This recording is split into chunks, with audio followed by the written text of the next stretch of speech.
ఈరోజు మనమొక అద్భుతమైన విశ్లేషణను చూడబోతున్నాం. అదే అరఫా మైదానం. ఇస్లామిక్ చరిత్రలో అత్యంత భావోద్వేగభరితమైన చారిత్రక ప్రాముఖ్యత ఉన్న ప్రదేశమిది. ఈ ప్రెజెంటేషన్ ద్వారా అసలు ఈ అరఫా రోజు వెనుక ఉన్న చారిత్రక, ఆధ్యాత్మిక రహస్యాలు ఏంటి అనేది మనం చాలా లోతుగా తెలుసుకోబోతున్నాం.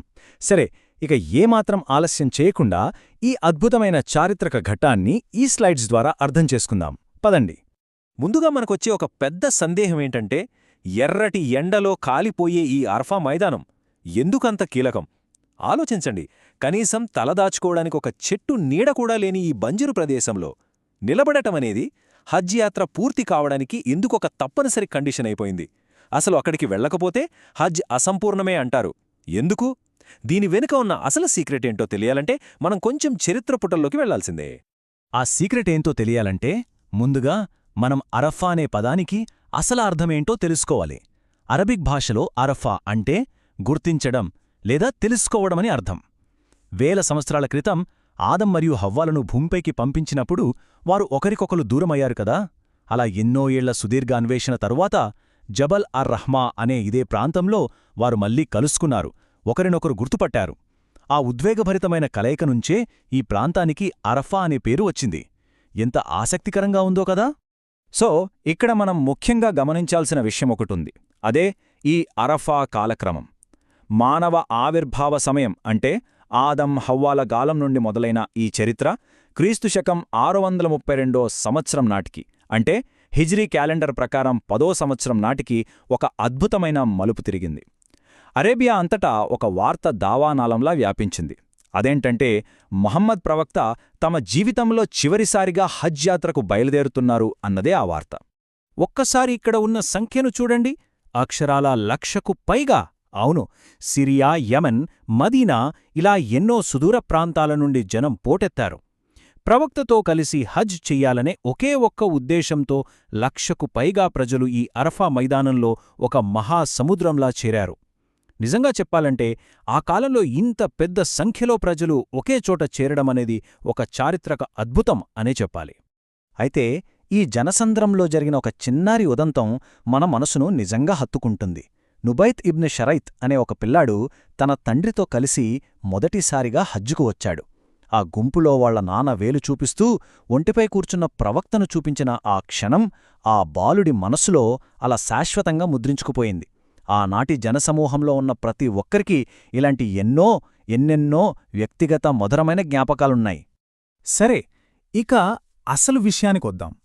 ప్రవక్త తన ఒంటిపై కూర్చొని తన జీవితంలోనే అత్యంత కీలకమైన ప్రసంగాన్ని ప్రారంభించారు.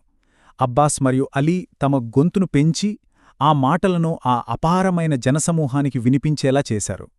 అయితే ఆ ప్రసంగం ఒక షాకింగ్ హెచ్చరికతో మొదలయింది.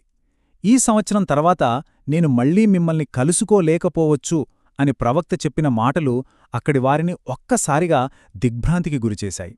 ఆ ప్రసంగంలో ఆయన చెప్పిన విషయాలు వింటే మనం నిజంగా ఆశ్చర్యపోతాం. ఆయన మానవాళి కోసం అద్భుతమైన హక్కులు, సామాజిక నియమాలను నిర్దేశించారు. ఒకరి ప్రాణాలను, ఆస్తులను రక్షించడం, వడ్డీని అంటే రిబాను నివారించడం, స్త్రీల హక్కులను కాపాడటం, సోదరభావాన్ని కొనసాగించడం, ఇలా ఎంతో స్పష్టమైన ఆదేశాలను ఇచ్చారు. ఇది కేవలం ఏదో ఒక మతపరమైన ప్రసంగం మాత్రమే కాదు, ఆనాటి సమాజానికి ఒక అద్భుతమైన ఫ్రేమ్వర్క్ అని మనం ఖచ్చితంగా చెప్పొచ్చు. కేవలం ఈ సామాజిక నియమాలే కాదండోయ్, స్వర్గాన్ని చేరుకోవడానికి ఆచరించాల్సిన 5 స్పష్టమైన మార్గాలను కూడా ఆయన వివరించారు. రోజుకు 5 సార్లు ప్రార్థించడం, రంజాన్ నెలలో ఉపవాసముంటటం, సంతోషంగా జకాత్ అంటే దానం చెల్లించడం, హజ్ చేయడం మరియు పాలకులకు విధేయత చూపడం. ఈ 5 ప్రాథమిక సూత్రాలను ప్రవక్త పునరుద్ఘాటించారు. తన అనుచరులు ఎప్పుడూ సరైన మార్గంలో నడిచేలా చేయడమే దీని వెనుక ఉన్న ముఖ్య ఉద్దేశ్యం. ఆ తరువాత జరిగిన ఘట్టమైతే అత్యంత భావోద్వేగభరితమైనది. నేను నా సందేశాన్ని మీకు చేరవేశానా అని అశేష జనవాహినిని ప్రవక్త అడిగారు. అంతే, ఆ లక్షలాది గొంతులు ఒక్కసారిగా అవును అని ఆకాశం దద్దరిల్లేలా బదిలిచ్చాయి. ఆ సమాధానం విన్న తర్వాత ప్రవక్త తన చూపుడు వేలును ఆకాశం వైపు చూపిస్తూ, ఓ అల్లాహ్, నీవే సాక్షిగా ఉండు అని పలికారు. రోమాలు నిక్కబొడుచుకునే క్షణం కదూ ఇది. ఆ తరువాత ఆయన చూపించిన భక్తి అసామాన్యమైనది. మధ్యాహ్నం మరియు సాయంత్రం ప్రార్థనలను కలిపి చేసిన తర్వాత ప్రవక్త ఆ మండుటెండలో అలాగే నిలబడి చేతులు పైకెత్తి మానవాళి పాపక్షమాపణ కోసం నిరంతరంగా ప్రార్థించారు. మధ్యాహ్నం నుండి సాయంత్రం చీకటి పడే వరకు అక్షరాల గంటల తరబడి ఆయన తన చేతుల్ను కిందకు దించుకుండా అలా వేడుకుంటూనే ఉన్నారు. అలా నిర్విరామంగా ప్రార్థిస్తున్న ప్రవక్తను చూసి బహుశా ఆయన ఉపవాసంతో ఉండి బాగా అలిసిపోయారేమో అని జనసమూహం ఆందోళన చెందింది. ఈ కన్ఫ్యూజన్ను తొలగించడానికి మైమునా ఒక గిన్నె పాలను ఆయనకు పంపించారు. ప్రవక్త అందరి ముందు ఆ పాలను తాగారు.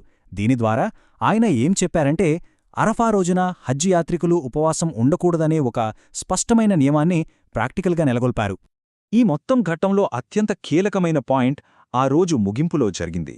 ఆనాడే పవిత్ర ఖురాన్లోని సూరా అల్ మాయిదా 3వ వచనం అవతరించింది. ఈ రోజు నేను మీకోసం మీ మతాన్ని పరిపూర్ణం చేశాను, నా అనుగ్రహాన్ని మీపై సంపూర్ణం చేశాను మరియు ఇస్లాంను మీ మతంగా ఎంచుకున్నాను అనే ఆ ప్రకటన ఇస్లామిక్ విశ్వాసం యొక్క పరిపూర్ణతను ఫైనలైజ్ చేసింది.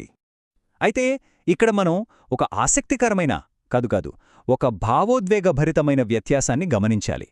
మతం పరిపూర్ణమైందన్న వార్త విని లక్షలాది మంది ఆనందంతో ఉప్పొంగిపోతే ఉమర్ ఇబ్న్ అల్ ఖత్తాబ్ మాత్రం కన్నీరు మున్నీరుగా విలపించారు. ఎందుకంటే మతం పరిపూర్ణమైంది అంటే ఈ భూమిపై ప్రవక్త యొక్క లక్ష్యం పూర్తయిందని, త్వరలోనే ఆయన భౌతికంగా దూరం కాబోతున్నారని ఉమర్ చాలా లోతుగా గ్రహించారు. ఆయన ఊహించినట్లే సరిగ్గా అదే జరిగింది. ఈ చారిత్రక ప్రసంగం జరిగిన కేవలం 80 నుండి 82 రోజుల తర్వాత ప్రవక్త కన్నుమూశారు. సందేశాన్ని అందించే ప్రతినిధి భౌతికంగా వెళ్ళిపోయినా సృష్టికర్త శాశ్వతంగా ఉంటాడు అనే ఒక అత్యంత లోతైన పాఠాన్ని ఈ సంఘటన చరిత్రలో సుస్థిరం చేసింది. సరే, గతం గురించి మాట్లాడుకున్నాం కదా, మరి ఈ చారిత్రక ఘట్టానికి ప్రస్తుత కాలానికి ఉన్న కనెక్షన్ ఏంటి? భౌతికంగా మక్కాకు వెళ్లలేని, ఆ అరఫా మైదానంలో నిలబడలేని ప్రపంచవ్యాప్తంగా ఉన్న కోట్లాది మంది విశ్వాసులు ఆ రోజు యొక్క ఆశీర్వాదాలను ఎలా పొందగలరు? బహుశా ఈపాటికే మీ మధ్యలో కూడా ఈ ఆధ్యాత్మిక ప్రశ్న మెదిలే ఉంటుంది గదా. దీనికి ఇస్లామిక్ పండితులు చెప్పే అద్భుతమైన పరిష్కారం ఒకటుంది. హజ్ యాత్రకు వెళ్లలేని వారు అరఫా రోజున స్వచ్ఛమైన మనస్సుతో ఉపవాసముండటం ద్వారా గడచిన 1 సంవత్సరం మరియు రాబోయే 1 సంవత్సరం ఇలా మొత్తం 2 ఏళ్ల పాపాలు క్షమించబడతాయని చెప్పబడింది. యాత్రికులు కానివారికి ఇది నిజంగా ఒక అపారమైన క్షమాపణను అందించే గొప్ప అవకాశం. అలాగే తారీఫ్ అనే మరో ఆచారం కూడా ఉంది. బస్రా గవర్నర్గా ఉన్న సమయంలో ఇబ్న్ అబ్బాస్ ఈ పద్ధతిని ప్రారంభించారని పండితుడు హసన్ అల్ బస్రీ పేర్కొన్నారు. అసలు ఈ తారీఫ్ అంటే ఏంటంటే, అరఫా రోజు మధ్యాహ్నం తర్వాత స్థానిక మసీదులలో ప్రజలంతా ఒకేచోట గుమిగూడి అరఫా మైదానంలోని యాత్రికుల తరహాలోనే ప్రార్థనలు చేయడం. దీనివల్ల ఏమవుతుందంటే, ప్రపంచవ్యాప్తంగా ఉన్న సమాజాలన్నీ ఆ ఆధ్యాత్మిక భావనను పంచుకోగలుగుతున్నాయి. సో ఈ మొత్తం విశ్లేషణను బట్టి మనకు స్పష్టంగా అర్థమయ్యేదేమిటంటే, అరఫా అనేది కేవలం సౌదీ అరేబియాలోని ఎండలు మండే ఒక భౌతిక మైదానం మాత్రమే కాదు, అదొక మానసిక స్థితి, ఆదం ప్రవక్త యొక్క పశ్చాత్తాపం మరియు ఉమర్గారి లోతైన దుఃఖాన్ని ప్రతిధ్వనించే ఒక అంతర్గత భావన, ఆశ, పశ్చాత్తాపం, ఈ రెండూ కలగలిసిన ఒక అంతర్గత సాక్షాత్కారమే అరఫా అని మనం ఖచ్చితంగా చెప్పొచ్చు. ఇక ఈ ఆధ్యాత్మిక ప్రయాణాన్ని మరింత ఆచరణాత్మకంగా మార్చుకోవడానికి ఒక మంచి ప్రాక్టికల్ టూల్ కూడా అందుబాటులో ఉంది.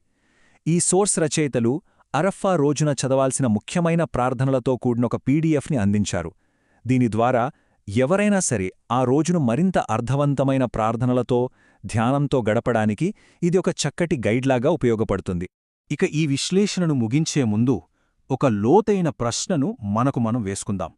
ఆకాశం నుండి అపారమైన కరుణ కురుస్తున్నప్పుడు మన తప్పుల క్షమాపణ కోసం మనం నిజంగా చేతులు పైకెత్తి వేడుకున్నామా? ఈ చారిత్రక రోజు యొక్క ప్రాముఖ్యతను తెలుసుకున్న తర్వాత ఆ ఆధ్యాత్మిక కనెక్షను ఎలా పెంపొందించుకోవాలి అనేది ఎవరికి వారు అంతర్గతంగా ప్రశ్నించుకోవలసిన సమయం ఇది. ఆలోచించండి.